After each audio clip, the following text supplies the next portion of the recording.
आज आपण घरगुती मसाला तयार करून उडदाच्या डाळीचे आणि मुगाच्या डाळीचे पापड पाहणार आहोत. मसाला कसा तयार करायचा, पीठ कसे मळवायचे, पापडाला क्रॅक जाऊ नये म्हणून काय करायचे, वर्षभर पापड कीड न लागता कसा टिकवायचा, मसाला तयार करण्यापासून तर पापड तळेपर्यंत सर्व काही टिप्स या व्हिडिओमध्ये दिलेल्या आहेत. हाय, हॅलो, नमस्कार. मी वैशाली, वैशालीज किचनमध्ये तुमचं खूप खूप खूप स्वागत आहे. मी जर चॅनलवर नवीन व्हिडिओ पाहत असाल, चॅनलला अजूनपर्यंत सबस्क्राईब केलं नसेल, चॅनलला सबस्क्राईब करा. चला तर मग रेसिपी सुरू करू. सर्वात अगोदर डाळीचं प्रमाण पाहू. इथे मी उडीद डाळ 500 ग्राम आणि मूग डाळ 500 ग्राम म्हणजे अर्धा-अर्धा किलोचं प्रमाण घेतलेलं आहे. त्यामध्ये तुम्हाला उडदाच्या डाळीचे प्रमाण जर जास्त घ्यायचे असेल तर 750 ग्राम उडदाची डाळ घ्या आणि मुगाची डाळ 250 ग्राम घ्या. या प्रमाणात पण पापड खूप छान होतात. नुसत्या डाळी गिरणीतून दळून आणण्याच्या अगोदर ह्या 2 ते 3 तास छान अशा उन्हात सुकवून घ्यायच्या. त्यामुळे पीठ पण असं मऊसूत बारीक येतं, जे की पापडाला आपल्याला असंच पीठ पाहिजे आहे. सुकल्याच्या नंतर ह्या डाळी एखाद्या कपड्याने पुसून घ्यायच्या. याच्यावर जे पांढरा डस्ट असतो ते निघला पाहिजे. ह्या डाळी आपण विकतच्या असल्यामुळे धुवू पण शकत नाही, कारण ह्या चिकट होतात धुतल्याच्या नंतर. उडदाची डाळ शक्यतो त्याच पद्धतीने आपल्याला मुगाची डाळ पण छान अशी पुसून घ्यायची आहे. की असं तर छान अशा पाकडून पण तुम्ही घेऊ शकता. आता हे दळून आणण्याच्या अगोदर ह्या दोन्ही डाळी एकत्र करायच्या. आपल्याला वेगवेगळ्या दळून नाही आणायच्या, एकत्र करून दळून आणायच्या आहे. आता हे पीठ मी गिरणीतून दळून आणले. खूप बारीक मऊसूत पीठ आलेलं आहे. तरी पण आपण याला एकदा चाळून घेणार आहोत. ह्याला साईडला ठेवते. मसाले पाहू काय काय घेतले तर. सर्वात अगोदर आपण हे सर्व प्रमाण पोहे खायच्या चमच्याने घेतलेलं आहे. त्याच्यामुळे समजायला पण खूप सोपं.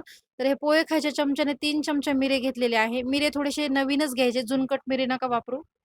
तीन मिरे असते तर वास पण आणि फ्लेवर पण खूप छान येतो. जण पांढऱ्या मिऱ्याचा पण वापर करतात, पण आपण काळेच मिरे घेतलेले आहेत. त्यानंतर आपण 4 चमचे पापड खार घेतलेले आहे. पापड खारामुळे पापड छान असा खुसखुशीत होतो. हे पापड खार तुम्हाला कोणत्याही किराणा दुकानावरती इझिली मिळून जाईल. सोबतच आपण 1 चमचा ओवा घेतलेला आहे. ओवा हा पूर्णतः ऑप्शनल आहे, पण ओव्यामुळे पापडाला खूप छान फ्लेवर येतो. आवर्जून वापरून बघा एक वेळेस. नंतर सोबतच आपण 1 चमचा जिरे घेतलेले आहे. सोबतच आपण पोहे खायच्या चमच्याने 3.5 चमचे मीठ घेतलेलं आहे. हे 1 किलोच्या प्रमाणात सर्व साहित्य आहे. सर्वात अगोदर जिरे आणि मिरे कुटण्यासाठी मी छोटासा खलबत्ता घेतलेला आहे. जिरे आणि मिरे आपल्याला थोडेसे जाडसरच कुटून घ्यायचे, फार बारीक कुटायचे नाही. मला खलबत्त्यात कुटलेलेच आवडतात. मी जाडसर अशी भरड कुटून घेतलेली आहे. तर ही व्हिडिओमध्ये तुम्हाला आता दिसतच असेल. तर या स्वरूपाचे आपल्याला कुटून घ्यायचे आहे. आता ही भरड बाजूला ठेवते. एक छोटंसं पातेलं घेतलं. सुरुवातीला 2 फुलपात्र पाणी याच्यामध्ये घालून घेतलं आहे. आता हे पाणी आपल्याला कोमट करून घ्यायचं. त्या अगोदर आपण जो कुटलेला मसाला, मीठ आणि पापड खार या पाण्यामध्ये घालून घेणार आहोत. तर बरेच जण हे मसाला चाळून पण वापरतात. फक्त भरडच पिठामध्ये टाकतात आणि बाकी जो मसाला राहिलेला तो बाजूला करतात. पण पापड काळे होऊ नये म्हणून असं करतात. पण सर्व मसाला जरी टाकला तर पापड आपले अजिबात काळे होत नाहीत. एकदम छान पिवळे धमक पांढरे शुभ्र पापड होतात. पाणी गरम करण्यासाठी गॅसवरती ठेवलं तर अशा प्रकारे मसाला पूर्ण एकत्र करायचा. पाण्यामध्ये मीठ छान मिक्स होते. पाणी आपल्याला कोमट करून घ्यायचं, फार गरम करून घ्यायचं नाही. पाणी साईडला ठेवते आणि एक ताट घेतलेलं आहे आपल्याला पीठ मळवण्यासाठी. पीठ मळवण्याच्या अगोदर हे पीठ आपल्याला चाळून घ्यायचं आहे. चाळण्यामध्ये एक अर्धी जर अख्खी डाळ आली असेल तर ती निघून जाईल. त्यात छान हवा भरेल. जर आपण पीठ नाही चाळलं तर एखाद्या वेळेस जर डाळ असेल तर आपले पापड पण फाटू शकतात.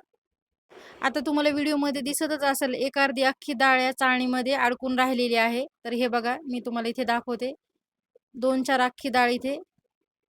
अशाच प्रकारे मी सर्व पीठ चाळून घेतलं. पीठ चाळल्याच्या नंतर सर्वात अगोदर आपण पापडाला पीठ लावण्यासाठी बाजूला ठेवत आहोत. 1 वाटी पीठ इथे बाजूला ठेवलं. यापेक्षा जास्त पीठ बाजूला ठेवू नका. मी पिठामध्ये 1 चमचा आपण ओवा घेतलेला आहे, तर ओवा छान हातावर चोळून घालायचा. पाण्यात ओवा घालायचा नाही, नाहीतर पापडाला फ्लेवर जास्त ओव्याचाच येईल. ओवा हा कोरड्या पिठातच घालायचा. सर्व ओवा याच्यामध्ये मिक्स करून घ्यायचा. आता आपण पीठ मळून घेऊ. आता हे पाणी पण थंड झालेलं आहे.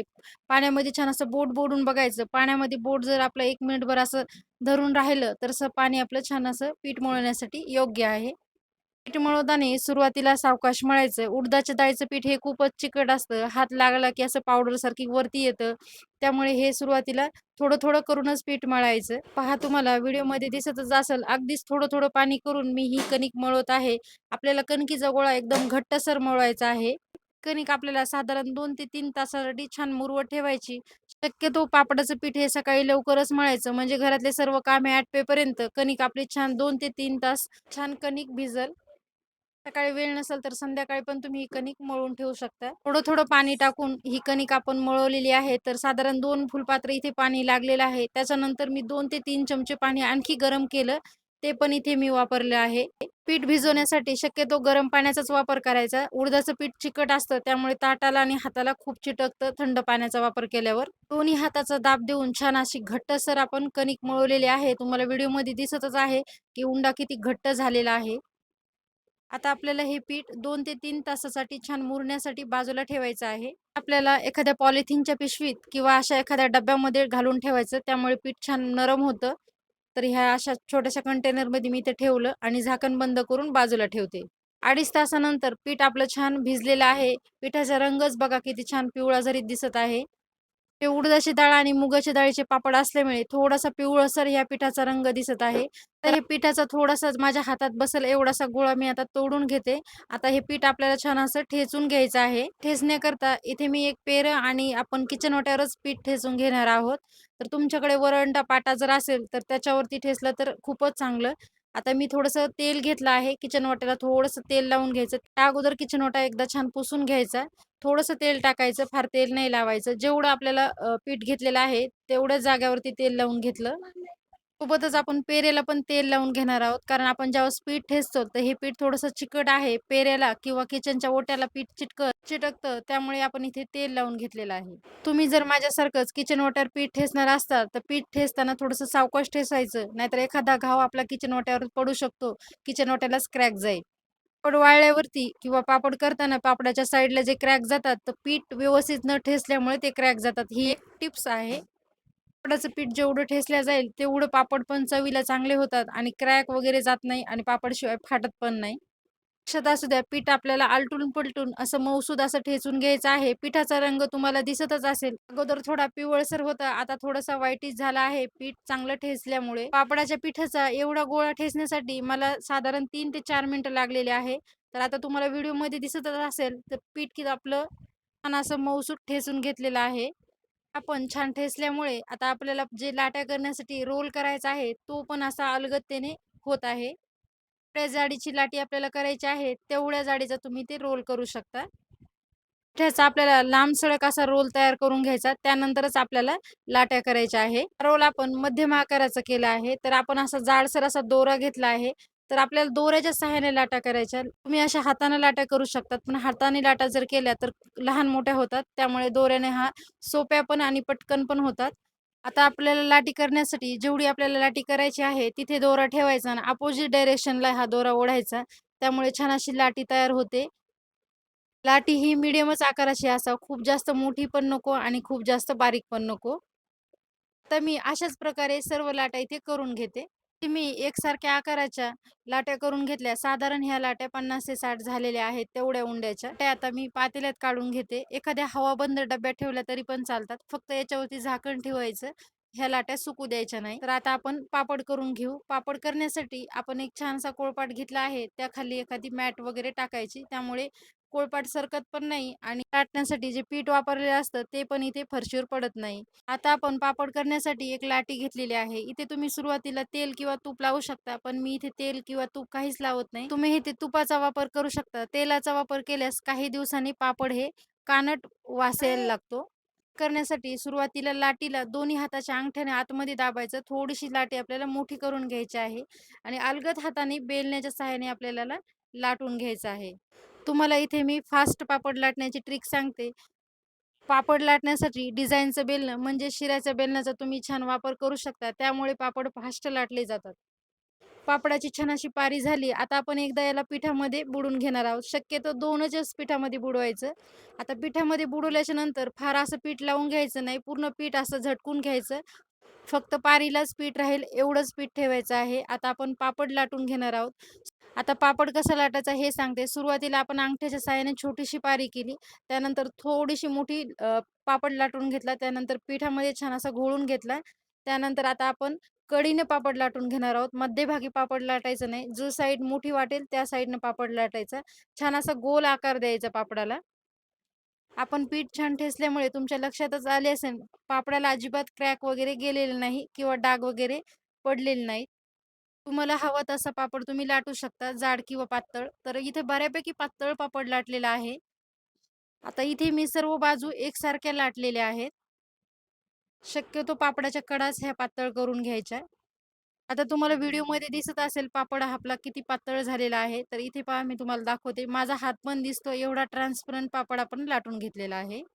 पापड लाटून घेतला, की लगेचच आपण याला सुकवायला घालणार आहोत. तर सुरुवातीला फॅनच्या हवाला नाही टाकला तरी पण चालतो. आता मी तुम्हाला आणखी एक पापड करून दाखवते. तर छोटीशी लाटी घेतलेली आहे. अंगठ्याच्या सहाय्याने छान असे थोडीशी पारी करून घेतली. त्यानंतर बेलण्याच्या सहाय्याने छान थोडीशी अशी मोठी करून घेतली.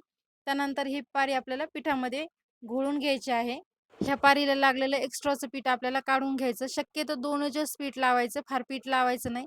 पिठाचा जर जास्त वापर झाला तर पांढरी बुरशी लागते पापडाला आणि कीड पण लागते. त्यामुळे पीठ कमीत कमी लावायचं आणि तेलाचा पण नाही वापर करायचा.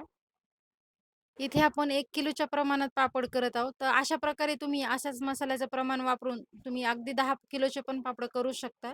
अशाच प्रकारे इथे मी सर्व पापड लाटून घेतलेले आहे. एक छान स्वच्छ कपडा टाकला, त्यावरती हे पापड टाकले.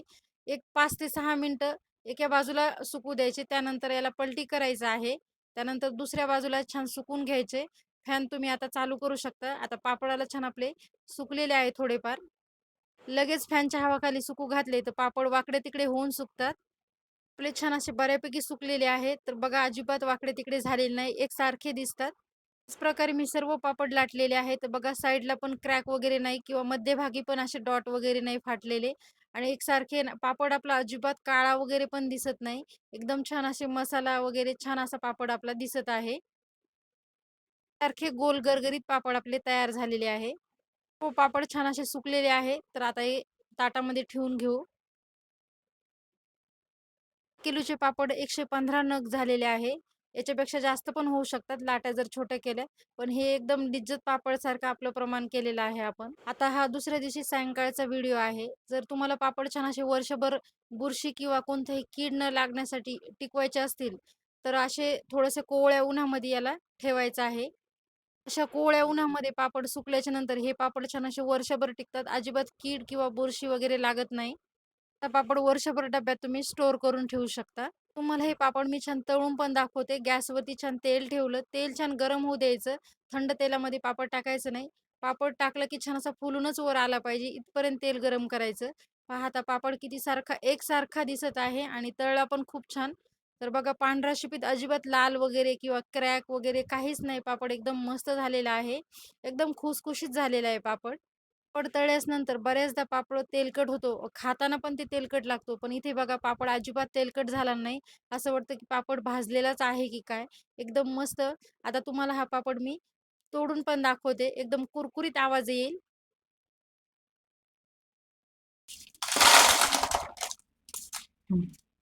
पहा किती कुरकुरीत आणि खुसखुशीत पापड झालेले आहेत. तुम्हाला माझी आजची रेसिपी कशी वाटली हे कमेंट करून सांगा. व्हिडिओ जर आवडला असेल तर शेअर पण करा. मला अशाच सोप्या-सोप्या नवनवीन रेसिपी पाहायच्या असेल तर चॅनलला सबस्क्राईब करा.